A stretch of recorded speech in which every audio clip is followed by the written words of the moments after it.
Halo, jumpa lagi bersama saya, Elvis Fernando Tarantain.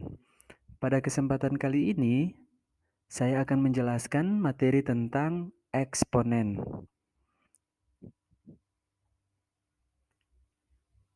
Nah, inti pembahasan materi kita kali ini ada dua, yaitu yang pertama kita akan membahas tentang definisi eksponen, selanjutnya kita akan membahas tentang sifat-sifat eksponen. Kapan sih eksponen muncul dalam kehidupan Anda? Ayo, tahu nggak? Dipikir dulu ya. Kapan ya eksponen muncul dalam kehidupan Anda? Ayo mari kita lihat. Nah, ternyata tahukah Anda bahwa eksponen dapat digunakan untuk menggambarkan perkembangan atau peningkatan dari suatu kasus. Misalnya nih, saya ambil contoh ada 3. Misalnya eksponen bisa kita pakai untuk menggambarkan perkembangan penularan virus atau bakteri pembawa penyakit. Nah, tahun 2020 kemarin kita dihadapkan dengan suatu wabah penyakit yaitu COVID-19, yaitu satu virus yang cukup viral di jagat maya maupun di dunia nyata ya, yang di dunia kesehatan kita alami terkait dengan perkembangan virus COVID-19 ini. Nah, perkembangan penularan virus atau misalnya bakteri pembawa penyakit itu bisa kita gambarkan sebagai bentuk eksponen. Tahapannya misalnya eh, dari fase pertama ke fase kedua berkembangnya seperti apa, itu bisa digambarkan dalam bentuk eksponen. Yang kedua, masalah yang kedua, misalkan eksponen bisa kita pakai untuk menggambarkan bentuk peningkatan jumlah penduduk karena angka kelahiran. Misalnya satu wilayah angka kelahirannya untuk tahun 2022 misalnya 500 jiwa. Nah, ketika angka kelahiran di tahun itu, di setiap tahun itu misalnya 2% misalnya. Berarti kenaikannya terus meningkat di 2% untuk tahun berikutnya. Nah, nanti dia terus meningkat. Nah, peningkatan itu bisa kita gambarkan dalam bentuk eksponen. Begitu pula untuk peningkatan jumlah uang yang dikenakan bunga bank. Kalau Anda pernah menabung di bank, itu biasanya di bank diberikan bunga per bulan misalnya 5% dari eh, total tabungan yang Anda miliki. Nah, ketika dari tahun pertama menuju tahun kedua meningkat 5%, tahun ketiga meningkat lagi 5%. Nah, peningkatan-peningkatan itu untuk setiap tahun bisa kita gambarkan dalam bentuk eksponen. Nah, itulah beberapa manfaat dari eksponen yang akan kita bahas di saat ini. Lanjut. Nah, di sini ayo mari kita berpikir bersama. Dapatkah Anda menghitung jumlah penduduk wilayah desa Taar 5 tahun yang akan datang? Nah, bagaimana caranya? Nah, oleh karena itu pada kesempatan ini kita akan membahas hal-hal terkait dengan dua hal ini. Akan kita bahas.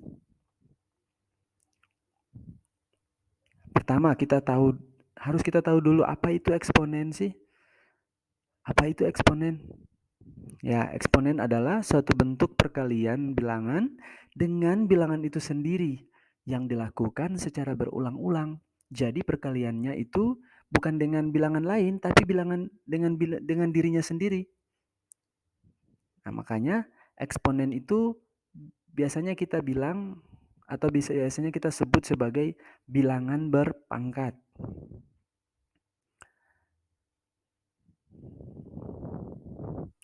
Nah, eh, bentuk umum eksponen atau kita mau menggambarkan atau menuliskan bentuk eksponen, kita bisa menggunakan bentuk umum seperti ini. Nah, misalkan saya punya sebuah bilangan, bilangan itu saya simpulkan sebagai A, lalu bilangan tersebut dipangkatkan dengan N. Maka maksud daripada bilangan A dipangkatkan N itu adalah bentuk perkalian A dengan dirinya sebanyak pangkat, yaitu N. Jadi A dikali A dikali A dikali A dikali A dan seterusnya dikali A. Jadi A dikali A sebanyak N faktor. Jadi pengulangan perkalian ini terbatas sesuai dengan jumlah pangkat. Seperti itu ya. Nah, di sini ada keterangannya, Anda bisa membacanya. Jadi AN dibaca A pangkat N dengan A bilangan real. Dan N juga bilangan real. A disebut sebagai bilangan pokok atau basis, dan N disebut sebagai pangkat atau besar pangkat. Nah, untuk lebih jelasnya, mari kita lihat contohnya ya. Nah, contohnya nih, 3 dipangkatkan 4. Nah, artinya apa? 3 dikali 3 dikali 3 dikali 3. Jadi, 3 dikali dirinya sebanyak 4 kali. Ya, sehingga kalau kita kali, 3 dikali 3 dikali 3 dikali 3 hasilnya 81. Ya, itu kalau bilangan pokok atau basisnya ini berbentuk bilangan yang positif. Bilangan real yang positif. Nah, sekarang kalau misalnya bilangan realnya negatif. Negatif 2, misalnya nih negatif 2 dipangkatkan 3. Nah, uraiannya sama, artinya sama, tidak ada beda. Hanya saja basisnya saja pengulangannya otomatis mengikuti basis yang ada, yaitu di sini kan negatif 2 nih. Jadi negatif 2 dikali negatif 2 dikali negatif 2 sebanyak 3 kali. Jadi dikali sebanyak pangkat tadi, yaitu 3. Sehingga kalau negatif 2 dikali negatif 2 dikali negatif 2, hasilnya negatif 8. Karena kan negatif 2 dikali negatif 2 kan positif 4. Terus dikali negatif 2, hasilnya adalah negatif 8. Berikutnya, kalau misalnya basisnya dalam bentuk pecahan, ya, atau bilangan rasional. Biasanya kita bilang bilangan rasional. Misalnya nih, 1/2 dipangkatkan 4 sama dengan sama uraiannya. Perkalian berulang sebanyak pangkat tadi. Jadi basisnya dikali dengan dirinya, yaitu 1/2 dikali 1/2 dikali 1/2 dikali 1/2 sebanyak, terlihat di sini kan sebanyak 4 kali. Ya, jadi ketika dikalikan 1/2 dikali 1/2 kan 1/4. 1/4 dikali 1/2 hasilnya 1/8. 1/8 dikali 1/2 hasilnya 1/16 atau 1/16. Ayo, sudah bisa atau belum? Sudah bisa paham? Ya, kalau sudah bisa paham kita lanjut ya.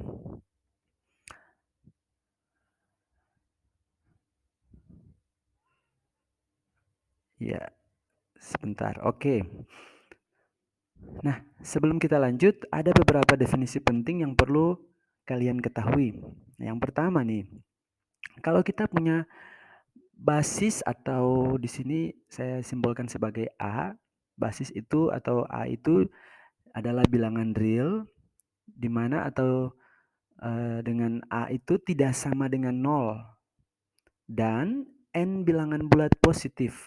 Maka kalau basisnya atau A itu dipangkatkan negatif N, wah berarti pangkatnya ada N yang tadi bilangan bulat positif tapi ada tanda negatif di depannya. Maka bentuk A pangkat negatif N bisa kita ubah menjadi 1/A dipangkatkan N. Seluruhnya dipangkatkan N. Bisa ya? Bisa dipahami. Oke, yang kedua, sama. Kalau A bilangan real, A juga tidak sama dengan 0 dan N bilangan bulat positif, maka kalau tadi pangkatnya negatif N, sekarang pangkatnya 1/N. Pangkatnya dalam bentuk pangkat pecahan. Jadi A pangkat 1/N sama dengan sebuah bilangan lain. Bilangan lain ini bilangan real positif misalnya. Maka bentuk ini A pangkat 1/N sama dengan P bisa kita tuliskan menjadi P pangkat N sama dengan A. Kemudian, jika A adalah bilangan real dengan A tidak sama dengan 0, lalu ada dua bilangan lain yaitu M dan N bilangan bulat positif, maka bentuk A pangkat M per N bisa diubah menjadi A pangkat 1 per N terus dipangkatkan M. Jadi pangkatnya berulang. Maaf, bukan pangkatnya berulang tapi pangkatnya double. Ya.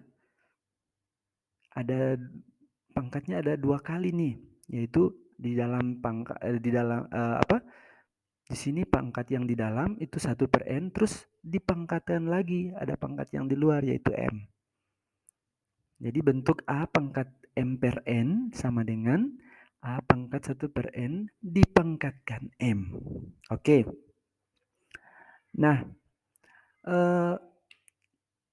perlu Anda ketahui bahwa kalau mempelajari tentang eksponen ini, dia tuh selain tadi bentuk perkalian berulang, bukan sekedar bentuk perkalian berulang saja yang menjadi menjadi fokus kita, tapi selain bentuk perkalian berulang, kita harus mengetahui sifat-sifat daripada eksponen itu sendiri. Jadi kalau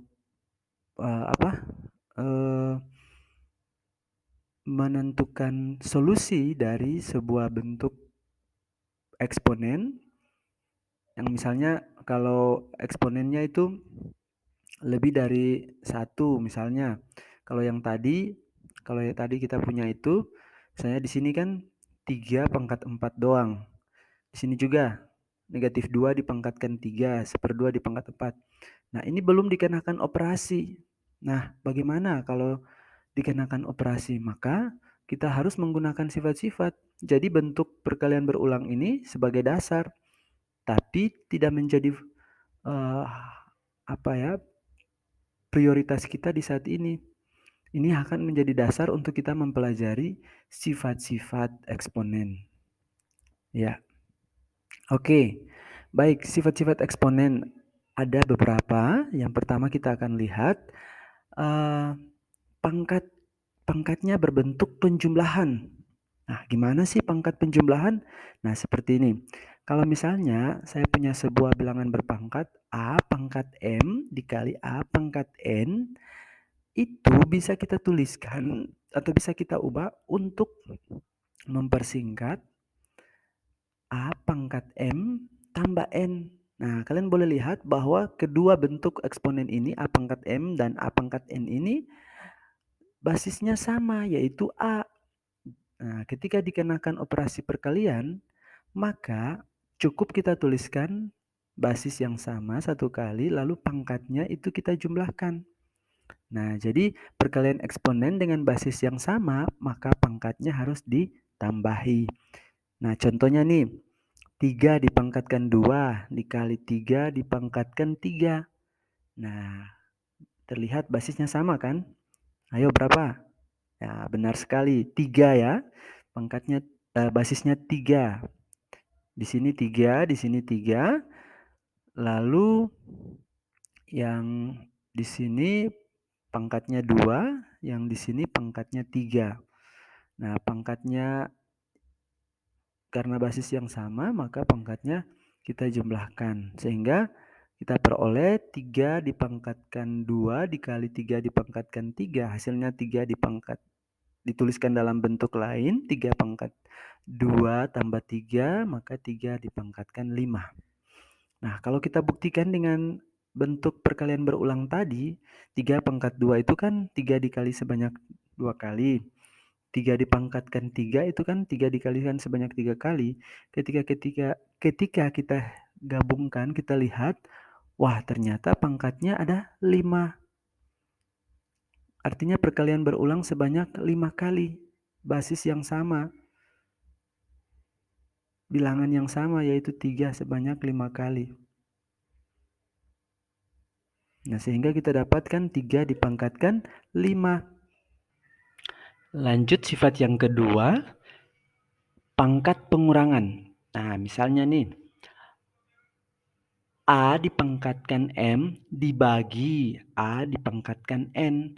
Maka kelihatan di sini kan basisnya sama, A dengan A sama, maka pangkat ini karena dikenakan operasi pembagian, maka pangkatnya kita kurangkan, yaitu M dikurangkan N. Jadi A pangkat M dibagi A pangkat N sama dengan A pangkat M kurang N. Pembagian eksponen dengan basis yang sama, maka pangkatnya harus dikurangkan.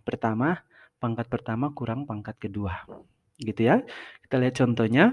Misalnya nih, 5 dipangkatkan 6 dibagi 5 dipangkatkan 2. Nah, bisa kita tuliskan sama dengan pangkat yang di atas atau yang pertama itu kan pembilangnya adalah pangkat 6. Jadi 5 dipangkatkan 6, pangkatnya 6. Pangkat penyebutnya yaitu 2 ya. Jadi basis sama, 5 dengan 5 sama, maka dituliskan 5 dipangkatkan 6 dikurangi 2. Hasilnya adalah 5 pangkat 4. Kalau kita buktikan dengan bentuk perkalian berulang, maka 5 pangkat 6 dituliskan 5 dikali 5 sebanyak 6 kali. Lalu yang 5 dipangkatkan 2 dituliskan 5 dikali 5 sebanyak 2 kali. Kita lihat di sini, kita boleh dengan sifat pembagian kita lihat. Bisa kita coret atau kita bagi 5 bagi 5, 1, 5 bagi 5, 1, lalu dikali dengan hasilnya dikali dengan yang sisa, yaitu 1. Jadi 5 bagi 5, 1, dikali dengan 5 bagi 5, 1. Jadi 1 kali 1, 1 dikali dengan 5 ya. Perkalian yang tersisa di pembilang berarti 5 kali 5 kali 5 kali 5. Berarti sisa 5 dipangkatkan 4. Seperti itu ya. Oke, kita lihat sifat yang berikut. Nah, sifat yang ketiga, pangkat perkalian. Nah, jika bilangan berpangkat dipangkatkan lagi, maka pangkatnya harus dikalikan. Nah, misalnya nih, bentuk umumnya A pangkat M, lalu bentuk perpangkatan ini dipangkatkan lagi, yaitu pangkat N. Jadi A pangkat M dipangkatkan N sama dengan A pangkat M kali N. Ya, berarti pangkat yang di dalam dikali pangkat yang di luar. Gitu ya. Nah, contohnya nih, 5 dipangkatkan 5 pangkat 2 dipangkatkan 3. Berarti pangkatnya bisa kita tuliskan 5 dipangkatkan 2 kali 3. Hasilnya 5 dipangkatkan 6. Ya, 2 kali 3 kan 6 toh? Oke. Nah, buktinya apa? Nah, kita lihat buktinya. Kalau misalkan 5 dipangkatkan 2 dipangkatkan 3, berarti 5 pangkat 2 ini akan dikali secara berulang dengan dirinya sendiri sebanyak 3 kali. Jadi 5 dipangkatkan 2 kali 5 dipangkatkan 2 kali 5 dipangkatkan 2. 3 kali kan? Terus bisa kita uraikan lagi. 5 pangkat 2 ini dia menjadi 5 kali 5. Sama juga 5 pangkat 2 5 kali 5. 5 pangkat 2 5 kali 5. Nah, kalau kita gabungkan perkaliannya, hasilnya 5 kali 5 kali 5 kali 5 kali 5 kali 5, berarti 5 dikalikan dengan dirinya atau kali 5 sebanyak 6 kali. Jadi 5 dipangkatkan 6. Oke, sifat yang berikut. Tapi sebelum lanjut, di sifat pertama, 2, dan 3 sudah bisa tangkap ya, bisa simak ya. Cukup jelas ya. Oke, kita lanjut ya. Kalau sudah bisa, kita lanjut ke sifat yang keempat. Perkalian bilangan yang dipangkatkan. Wah, gimana lagi tuh? Nah, A dikali B jadi bentuk perkalian dua bilangan lalu dipangkatkan bentuk perkalian itu. Jadi jadi perkalian bilangan yang dipangkatkan, maka masing-masing bilangan tersebut dipangkatkan juga. Jadi A kali B dipangkatkan M. Nah, maka kita bisa tuliskan atau bisa kita uraikan menjadi A pangkat M kali B pangkat M. Nah, seperti itu. Nah, contohnya 3 dipangkatkan 2, 3 pangkat 2 kali 5 pangkat 3, ini kan bentuk perkalian bilangan berpangkat, lalu dipangkatkan lagi.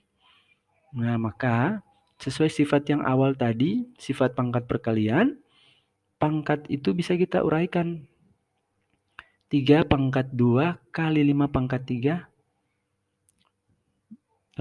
bisa kita uraikan menjadi 3 pangkat 2 kali 3 pangkat 2 dipangkatkan 4 kali 5 pangkat 3 dipangkatkan 4. Hasilnya sesuai dengan sifat pangkat perkalian tadi. Maka pangkat di dalam kali dengan pangkat yang di luar.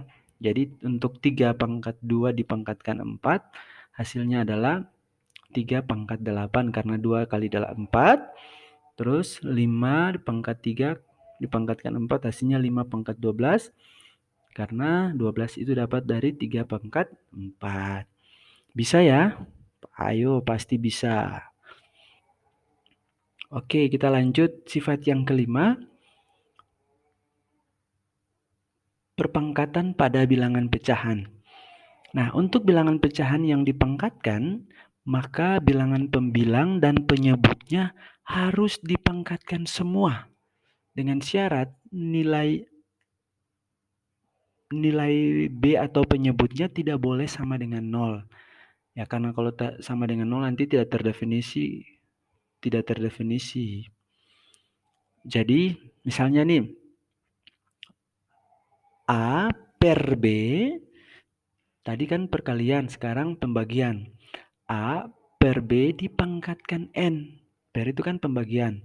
A per B dipangkatkan N, maka masing-masing pembilang maupun penyebutnya dipangkatkan pangkat yang sama. Karena pangkatnya N berarti A pangkat N per B pangkat N. Nah, contohnya nih, 2 per 3 dipangkatkan 3. Berarti 2 pangkat 3 per 3 pangkat 3. Ya, pangkatnya pembilang maupun penyebutnya sama kan? Ya. Jadi sebenarnya kalau kita lihat sama-sama di sini sebenarnya ada pangkat 1, 2 pangkat 1, 3 pangkat 1. Sehingga kalau kita kenakan sifat perkalian di sifat perpangkatan perkalian yang tadi, yang pertama tadi, nah pangkat perkalian itu pangkat di luar kan, pangkat di dalam kali pangkat di luar, maka sama. Jadi 1 kali 3 ya 3, 2 pangkat 3. 3 pangkat 1 berarti 3, satunya dikali 3 berarti 3 pangkat 3. Ya, maka hasilnya 2 pangkat 3 kan 8, 3 pangkat 3 27. Ya, seperti itu ya. Oke, yang berikut pangkat negatif. Nah, pada sifat ini jika sebuah bilangan berpangkat, dalam hal ini misalkan A pangkat N itu di bawah positif, misalnya A pangkat N di bawah itu positif, maka saatnya dipindahkan ke atas menjadi negatif. Begitupun sebaliknya. Jika A pangkat N di bawah itu negatif, maka dipindahkan ke atas menjadi positif. Kita lihat rumus dan contohnya ya. Nah, jadi 1 per A pangkat N sama dengan A pangkat negatif N. Jadi, A pangkat N yang pangkatnya dalam bentuk positif ini, kita pindahkan atau kita ubah karena 1 per, maka pangkat A per N ini bukan lagi A pangkat N, tapi A pangkat negatif N. Satunya di depan, tapi tidak kelihatan. Nah, contoh, 1 per 4 pangkat 6. Nah, ini bisa kita tuliskan menjadi 4 pangkat negatif 6. Ya, seperti itu ya. Bisa kan? Ayo, pasti bisa. Nah, lalu yang terakhir, sifat yang terakhir, pangkat pecahan.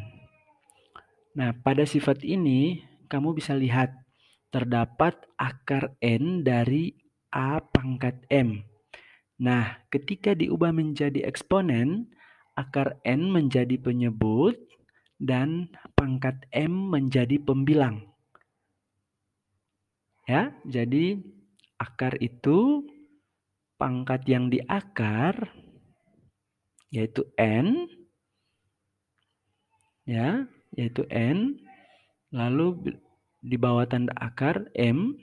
Nah, M yang di bawah tanda akar itu akan menjadi pembilang di pangkat pecahan, lalu N-nya itu sebagai penyebut. Nah, kita lihat contohnya ya.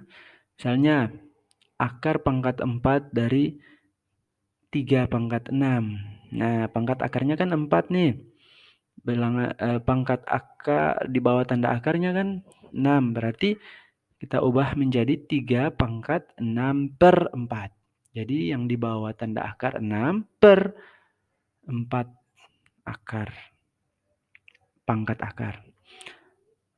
Oh, sorry. Tadi saya lupa. Ada satu sifat lagi yang paling terakhir, yaitu pangkat 0. Nah, kalau sebuah bilangan dipangkatkan 0, hasilnya adalah 1. Nah, untuk sifat yang satu ini syaratnya A tidak boleh sama dengan 0 ya. Karena kalau A sama dengan 0, maka hasilnya tidak terdefinisi. Iya, mau tahu kenapa bisa begitu? Ya, silakan cari penjelasannya di video belajar ruang guru. Oke?